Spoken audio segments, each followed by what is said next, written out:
नमस्कार। आपका YouTube channel पे स्वागत है। आज हम कबड्डी के मेजरमेंट एंड रूल के बारे में जानकारी प्राप्त करेंगे कि कबड्डी का खेल है वो कहाँ से प्रारंभ हुआ, इसका माप क्या है, इसके रूल क्या हैं, कबड्डी का मैदान बनाया कैसे जाता है, कितने खिलाड़ी खेलते हैं, इन के बारे में आज हम यहाँ इस यूट्यूब चैनल पे जानकारी प्राप्त करेंगे। कबड्डी का खेल है वो भारत के अंदर अत्यंत लोकप्रिय खेलों में से एक खेल माना जाता है। देश के कई क्षेत्रों में ये अलग अलग रूपों से खेला जाता है। तो ये दक्षिण क्षेत्र में इसे अलग नाम से पुकारा जाता है। जैसे दक्षिण में इसे गुड्डू गुड्डू के नाम से जाना जाता है, बंगाल में इसे डोडो और महाराष्ट्र में इसे हुतुतु के नाम से जाना जाता है। इस खेल को हुतुतु नाम महाराष्ट्र ने दिया, जहां धावा बोलने वाला रेडर, जिसे रेडर कहा जाता है, आज भी हुतुतु का प्रयोग करता है। कबड्डी खेल एक महत्वपूर्ण खेलों में से एक है। वैसे तो कबड्डी पूरे देश में खेली जाती है, लेकिन गांवों में शहरों की अपेक्षा इसे ज़्यादा खेला जाता है। ये खेल महाराष्ट्र, आंध्र प्रदेश, गुजरात और मध्य प्रदेश में विशेष तौर पे लोकप्रिय खेल है। सन 1936 के बर्लिन ओलंपिक के दौरान अमरावती के हनुमान व्यायाम प्रसारक मंडल ने एक प्रभावी प्रदर्शन किया, जिसके परिणाम स्वरूप 1938 में कलकत्ता में भारतीय ओलंपिक खेल कार्यक्रम कबड्डी को भी शामिल कर लिया गया। तब से लेकर आज तक कबड्डी इन खेलों का अभिन्न अंग बन गया है, जो 1952 से राष्ट्रीय खेल कहलाने लगा और हर वर्ष आयोजित होने लगा।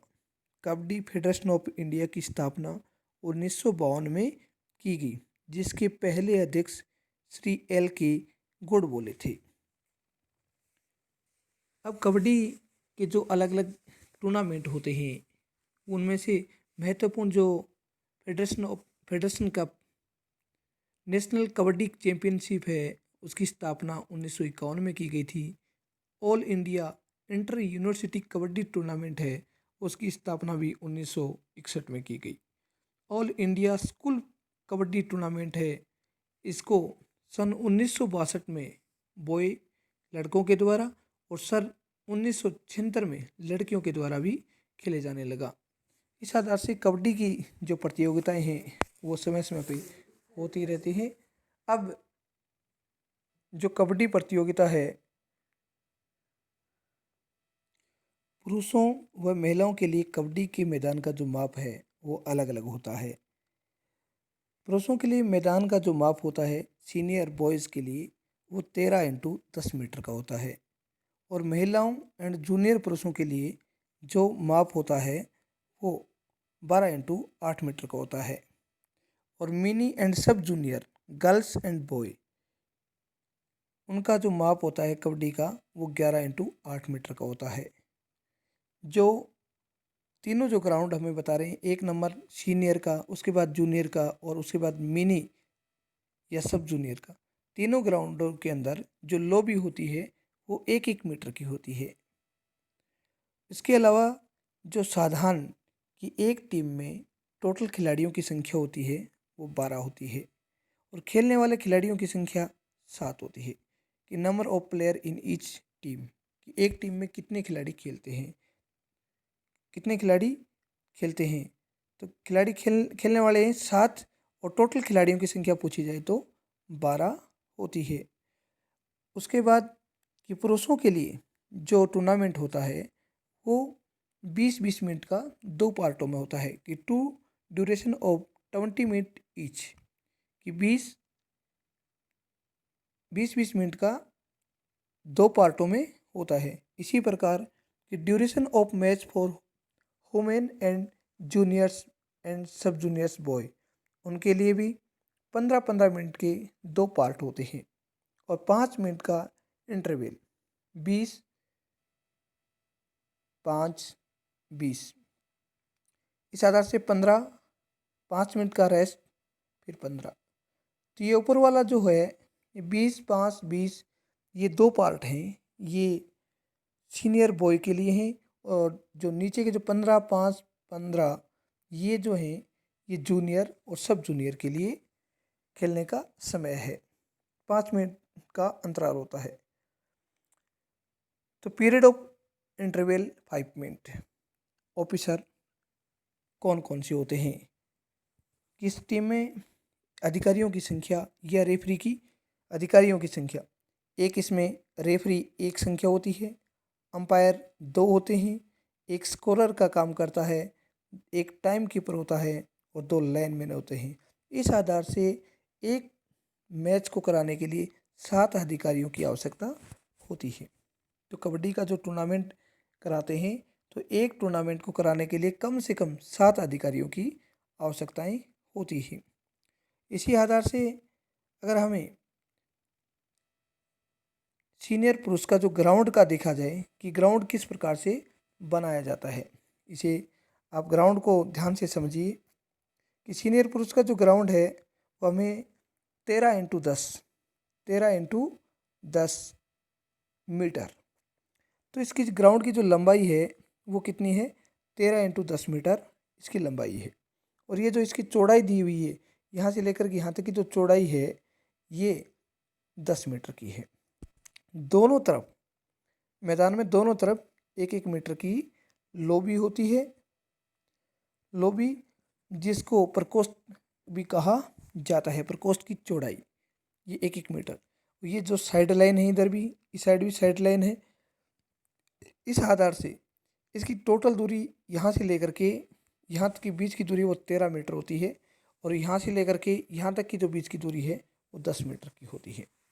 इस आधार से एक आयताकार मैदान बनाया जिनमें से जो सेंटर लाइन होती है कि यहाँ से एंड लाइन से लेकर के ये इस लाइन का नाम है एंड लाइन, ये इस लाइन का नाम भी एंड लाइन है। ये जो दूसरी लाइन है इस लाइन का नाम है बोन्स लाइन, ये बोन्स लाइन है। और ये बक लाइन है, यहाँ भी ये बक लाइन है और ये सेंटर लाइन। इस आधार से दोनों तरफ जो सेंटर लाइन है वो एंड लाइन से बीच की दूरी कितनी हो गई? 6.5 मीटर। यहाँ से लेकर के यहाँ तक की जो दूरी है वो 6.5 मीटर और यहाँ से लेकर के यहाँ के बीच की दूरी भी 6.5 मीटर। तो दोनों को 6.5 प्लस 6.5 जोड़ेंगे तो कितना होगा? 13 मीटर। अब दोनों तरफ से लोबी घटाने के बाद जो ग्राउंड बचता है वो 8 मीटर का बचता है। जो सीटिंग ब्लॉक है वो भी 8 मीटर इंटू 1 मीटर। दोनों तरफ सीटिंग ब्लॉक होते हैं, दोनों टीमें बैठती हैं। जैसे एक टीम यहाँ होगी तो दूसरी टीम के खिलाड़ी यहाँ पर, आउट होने वाले खिलाड़ी सीटिंग ब्लॉक में बैठता है। अब हमें एंड लाइन से लेकर के बोन्स लाइन के बीच की दूरी, ये जो दूरी है एंड लाइन से बोन्स लाइन के बीच की दूरी है वो 1.75 मीटर यानी 1.75 मीटर, 1.75 मीटर। और बोन्स लाइन से लेकर के बक लाइन की बीच की दूरी, बोन्स लाइन से लेकर के बक लाइन की बीच की दूरी है वो 1 मीटर होती है। और यहाँ बक लाइन से लेकर के सेंटर लाइन की जो बीच की दूरी है वो 3.75 मीटर होती है। इस आधार से एक मेन पुरुष का, सीनियर पुरुष का जो ग्राउंड है वो इस प्रकार से तैयार किया जा सकता है। इसी प्रकार महिला का जो ग्राउंड होता है वो किस प्रकार से बनेगा? ये महिला का ग्राउंड है आपके सामने। तो इसकी जो लंबाई है वो 12 मीटर की होती है। यहाँ से लेकर के यहाँ की जो बीच की दूरी है वो 12 मीटर है और यहाँ से लेकर के यहाँ तक की जो बीच की दूरी है वो 8 मीटर है। पुरुष के अंदर 13x10 मीटर और महिला के लिए ये दूरी 12x8 मीटर। इसी आधार से महिला या जूनियर पुरुष के लिए भी 12x8 मीटर दूरी होती है। दोनों तरफ 1-1 मीटर की लोबी होती है। और इसी आधार से इसी ग्राउंड का जो 12 मीटर है तो यहाँ बीच में जो सेंटर लाइन है ये एंड लाइन से लेकर के सेंटर लाइन के बीच की दूरी 6 मीटर है और यहाँ से भी सेंटर लाइन से लेकर के इसकी बीच की दूरी भी 6 मीटर होती है। इसका भी अलग अलग एंड लाइन से लेकर के बोन्स लाइन, इसकी बीच की दूरी 2 मीटर, बोन्स लाइन से बक लाइन के बीच की दूरी 1 मीटर और बक लाइन से लेकर के सेंटर लाइन के बीच की दूरी 3 मीटर होती है। इसी आधार से इसकी भी एंड लाइन से बोन्स लाइन 2 मीटर, यहाँ 1 मीटर बोन्स लाइन से बक लाइन, और ये जो दूरी है वो 3 मीटर है। इस आधार से ये महिला का ग्राउंड या जूनियर पुरुष का मैदान बनाया जा सकता है। अब इसे अगर हमें देखें कि आउट होने वाला खिलाड़ी है वो सीटिंग ब्लॉक में बैठता है, और इसका जो सीटिंग ब्लॉक है वो कितना होगा, 6x1 मीटर का होगा। जो जो हमारी एंड लाइन होती है उसे 1 मीटर दूर बनाया जाए, इसकी बीच की दूरी भी 1 मीटर हो। जो सीटिंग ब्लॉक है और जो एंड लाइन है ग्राउंड की, उसकी भी दूरी कम से कम 1 मीटर दूर होना चाहिए, और इसका माप भी 6x1 मीटर सीटिंग ब्लॉक, जिसमें आउट होने वाला खिलाड़ी क्रम के अनुसार बैठता है। तो इसी आधार से हमें कबड्डी के साधारण रूल हैं उनके बारे में भी हमें जानकारी होनी चाहिए कि कबड्डी क्या खेलते हैं, कैसे खेलते हैं, कबड्डी में कौन कौन सी चीज़ें होती हैं, तो उनके बारे में भी हमें जानकारी होनी चाहिए। तो कबड्डी के अंदर खिलाड़ियों की संख्या 12, खेलने वाले खिलाड़ियों की संख्या 7 और 5 अतिरिक्त खिलाड़ी होते हैं जिनको प्रतिस्थापन खिलाड़ी कहा जाता है। जब कोई खिलाड़ी की जरूरत होगी तो उसको बदला जा सके।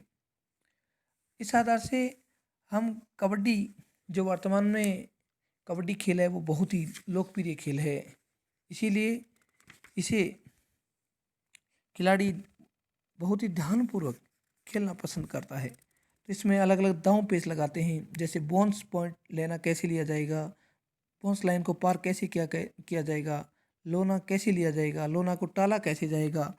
तो इस कबड्डी खेल के अंदर ऐसे रूल हैं जिनको हमें आना चाहिए।